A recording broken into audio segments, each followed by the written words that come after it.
What are we doing here? And where are we gonna go? It's like we just woke up one morning, and then it's welcome to the show. Don't ask any questions, just go with the flow. Make as much money as you can, and try your best not to get broke. Copy everything you see on the TV, from the hairstyles to the clothes, and don't think too often, just do exactly as you're told. And if you ever get confused, then just turn towards the alcohol. You'll still hear your thoughts, then just turn up the radio as you learn to live a lifestyle of drugs, sex, and rock and roll. But in all honesty, I just need to know, is there more to the cycle than growing and getting old? Living and dying just to leave behind a happy home and a whole lot of property that somebody else is going to own.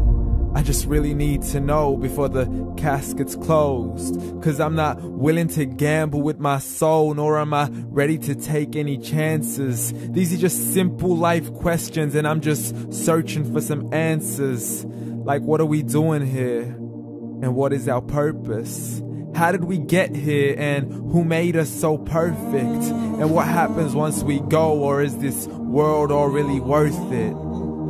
Questions we don't answer because apparently we don't really have to. There's no purpose to this life and our existence is merely natural. Then in that case, please let me ask you, did you create yourself, or was it somebody else who had fashioned you? 'Cause you're a being that's impeccable, faultless and unparalleled. You're a product of supreme intelligence, and I'm merely being rational. For there isn't a camera on this earth that can come close to the human eye, nor a computer that can compete alongside the human mind. And if the whole world was to come together, we wouldn't be able to create a single fly. So many signs, yet we still deny. As science tries to justify that all this could come from none, when it's a simple sum. 0 plus 0 plus 0 cannot possibly ever give you 1. So from where did all this order come? For everything has its origins, a maker, a creator of its own. I mean, the only reason you're watching this video is because somebody had to press upload. So we can believe in the Big Bang, but I'd rather believe in He who caused it to explode. Allah, the creator of everything, along with every single soul. The ever-living, the master, the only one who is in control. Unlike his creation, beyond our imagination. And no, he's not a man, nor does he have any partners in association.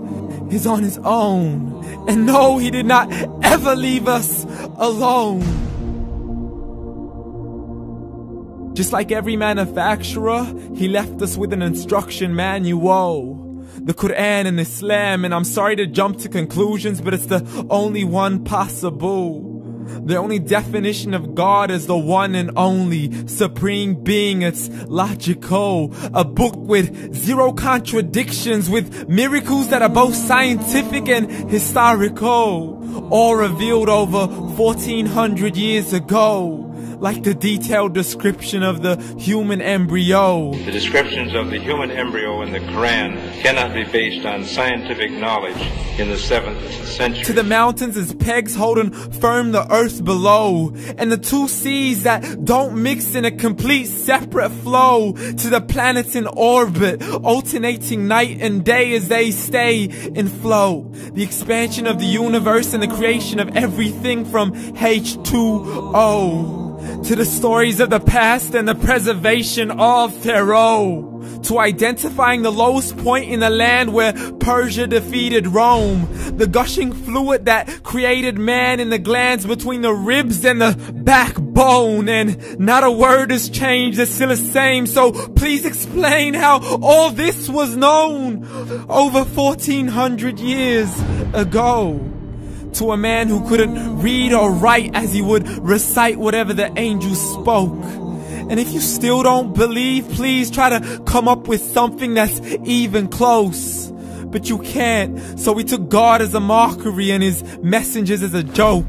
Muhammad could not read or write. How's somebody who can't read or write gonna start a religion? Dismissed his scriptures as legends and tales of the ancient folk, as we live life according to our whims, desires, and hopes. saying this life is the only home we will ever know. We will live then die then simply turn to bones. YOLO! Correction, after the grass dies, the rain arrives and it regrows, and Allah promises to do the same thing to your very soul and bring you back from your very fingertips to your toes, as the all-seeing supreme being watches us so close, and we are surely being tested in our wealth, our health, and our self, and everything that we've been blessed with. So believe, for we will surely be resurrected and be brought back to our Lord and account for every single deed, as He hands us our books and orders us to read. From the bad to the good and everything in between. You yourself are sufficient for your own accountability, so don't be mad at me. You are the one who thought He wouldn't come back to me. I gave you a whole life long to search after me, but you were busy in all that which was temporary. So read, and glad tidings to all those who believed. And if you disbelieve, read. And don't let that day be the first day you find out what your life really means. Read.